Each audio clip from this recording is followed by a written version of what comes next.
Baik, terima kasih Bang Karni. Bismillahirrahmanirrahim. Untuk mengawali diskusi kita hari ini, saya tegaskan bahwa kasus ijazah palsu itu bukan domain privat Pak Roy Suryo dan kawan-kawan, tapi ini adalah persoalan publik, persoalan kebangsaan dan kenegarawanan, sehingga siapapun boleh bertindak untuk dan atas nama persoalan ini, mendiskusikannya dalam rangka untuk mencari kebenaran.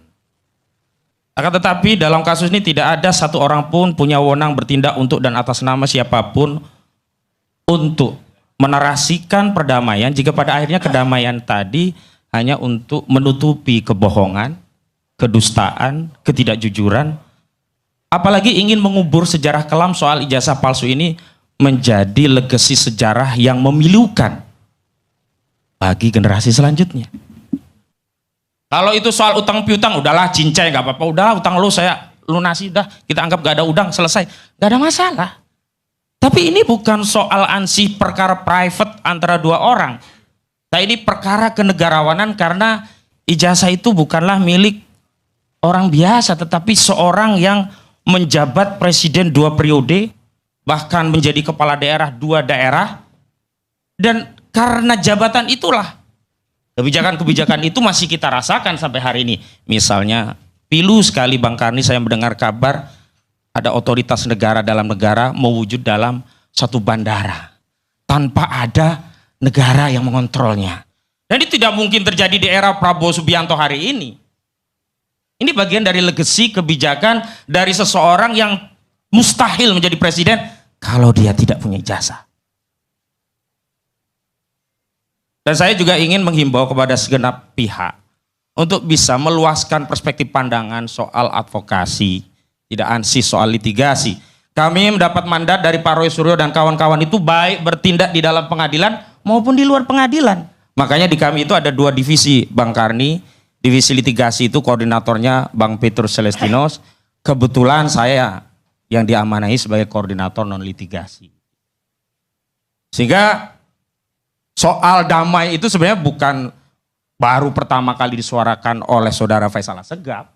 Bahkan sejak sebelum laporan pun saudara Joko Widodo berusaha mengintimidasi anak dari bangsa ini, bagian dari warga negara, untuk mencari kebenaran tentang pertanyaan-pertanyaan yang selama ini menjadi soalan publik, yang itu sudah memangsa 2 anak bangsa, Bambang Tri dan Gus Dur. Tapi itu tidak dibungkam. Misalnya somasi sudah dilayangkan kuasa hukum Joko Widodo untuk diam. Tapi apakah kemudian dengan somasi itu Pak Roy Suryo diam, tidak melanjutkan penelitian, masalah ijazah palsu itu menjadi selesai? Oh tidak.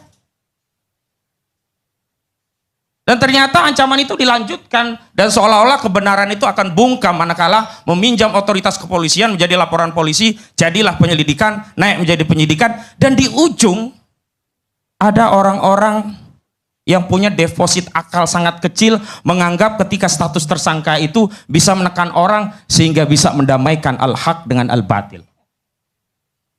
Gak bisa. Karena hari ini soalan yang hari ini kita diskusikan itu ingin dijawab dan diketahui oleh masyarakat tentang kebenarannya seperti apa. Bukan cincainya, bukan damainya, bukan 86-nya, bukan. Lalu apa kewenangan kita mendamaikan persoalan yang sebenarnya bukan tupoksi kita? Lalu kita, istilah orang Jawa itu, wong legan golek momongan. Nggak tahu sangkut pautnya, nggak ada kepentingannya, tiba-tiba menjadi pihak yang seolah-olah akan melerai.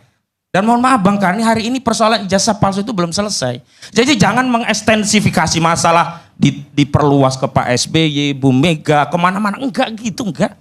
Kami juga nggak pernah mendiskursuskan persoalan ini sampai ke sana, enggak. Dan benar Pak SBY kalau ditanya soal itu, EGP, emang gue pikirin apa urusannya sama gue? Demokrat juga nggak ada urusannya, selama ini Demokrat juga sudah membantah begitu. Justru narasi yang diperluas, ekstensifikasi masalah ini, alih-alih mendamaikan suhu anak bangsa yang sudah mengkerucut pada soalan pembuktian ijazah menjadi melebar kembali. Soal ada masalah-masalah implisit dalam persoalan ijazah palsu, padahal persoalannya hanya eksplisit soal ijazah palsu. Lalu saya ingin tegaskan lagi, kalau kita memang meyakini Indonesia adalah negara hukum, yang memang mau tidak mau hukum itulah yang akan menjadi penengah atas perselisihan anak bangsa. Dan mohon maaf, hari ini bukan kemudian dengan mediasi itu Pak Roy di dalam sebuah kamar private, ya gelap, lalu ada senter, Saudara Joko Widodo membawa ijazahnya, senter itu dinyalakan, Pak Roy kemudian suruh melihat, Mas Roy ini ya asli ya, sudah selesai begitu.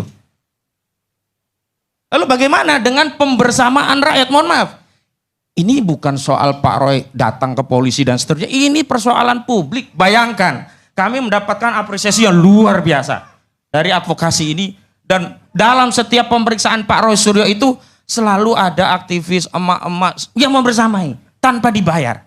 Artinya apa? Mereka mengasosiasi bahwa masalah ini bukan ansih masalah Roy Suryo, bukan.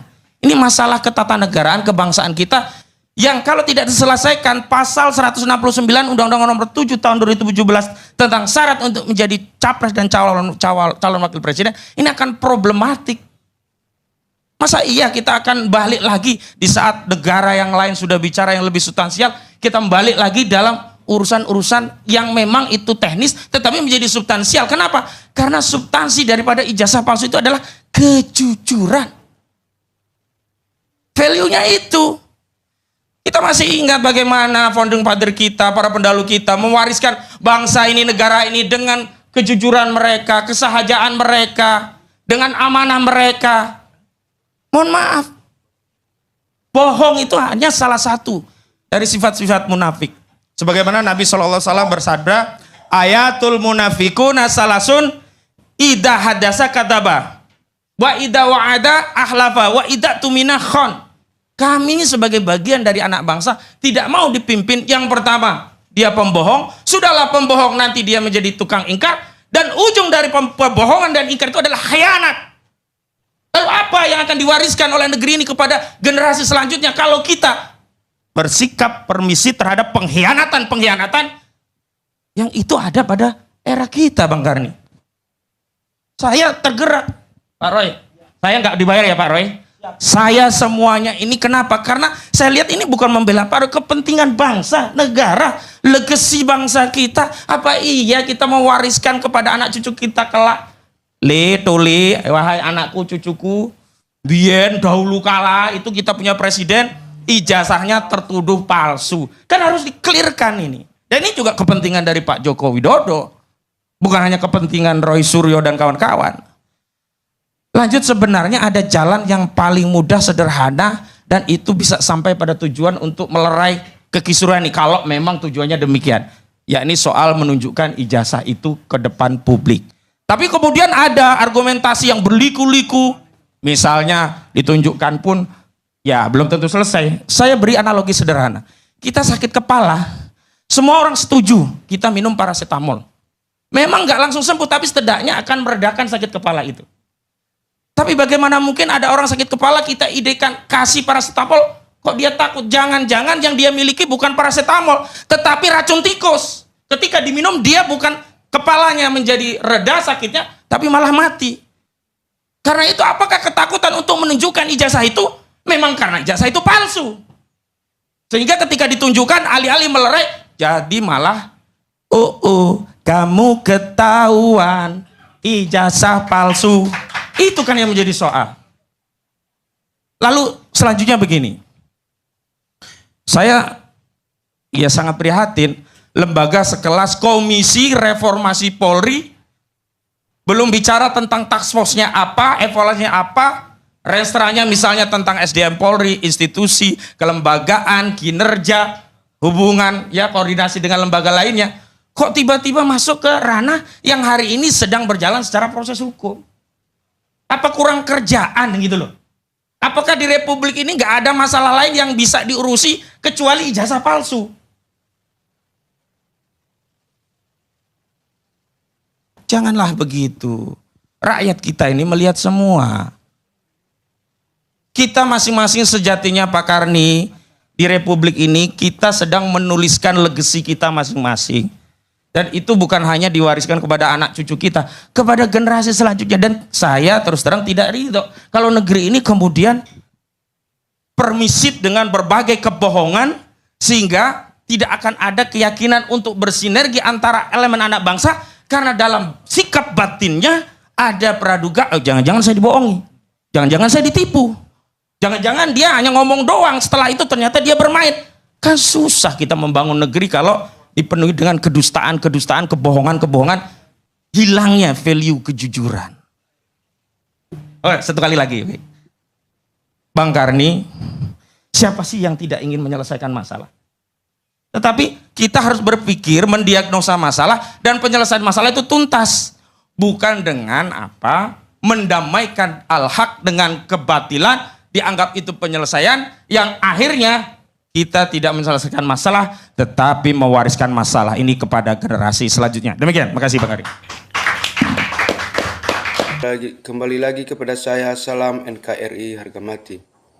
Di mana sekarang kita akan membacakan satu persatu komentar yang ada di video ini. Yang komentar pertama, di mana sampai kapanpun kasus ijazah nggak akan selesai karena lembaga hukum di Indonesia sudah ambarudah diterjang kekuasaan. Dan di sini ada yang berkomentar yang agak sedikit panjang, di mana profesor-profesor, dokter-dokter, dosen atau mahasiswa, khususnya UGM dari segala disiplin ilmu harus bersatu mengungkapkan kebenaran ijazah Jokowi ini. Karena kalau tidak sekarang, pasti suatu waktu ini akan tetap terungkap.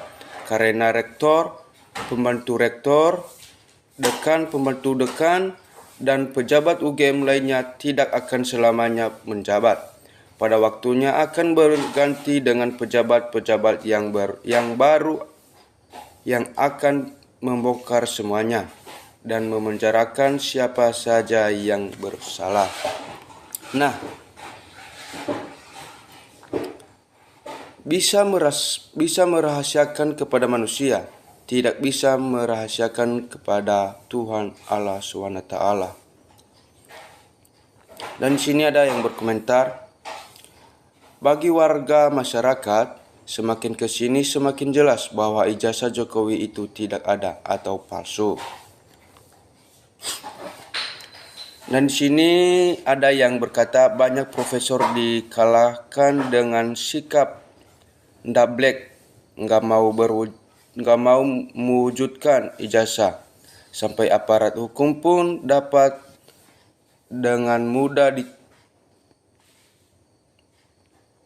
dituduhkan oleh manusia ndablek yang pernah berkuasa dan punya duit. Prabowo, jangan hanya jadi penonton, harus bertindak dan memecat para penegak hukum yang jahat, katanya. Profesor UGM sudah masuk angin dan pembodohan dirinya sendiri dengan kebohongan. Akibat UGM membantu kebohongan, tidak lama lagi nasibnya seperti sekolah negeri-negeri yang tiap tahun tidak ada peminatnya, dan pada pemilih sekolah swasta yang lebih berkualitas.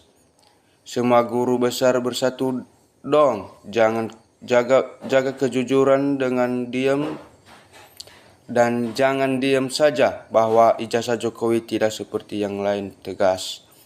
Saya rakyat minta saudara kita yang alumni UGM semoga bersatu bela kebenaran. Kasihan anak cucu kita capek-capek kuliah penuh pengorbanan, baik dari orang tua juga dari alumni itu sendiri, dirusak dengan jasa kepalsuannya. Ayo jangan diam saja. Harusnya alumni UGM turun gunung dengan korban penjara atau ijazah aspal Jokowi tanpa asli di persidangan. Ketika suara kebenaran dibuka, keadilan tidak bisa lagi diandalkan. Nepalkan saja.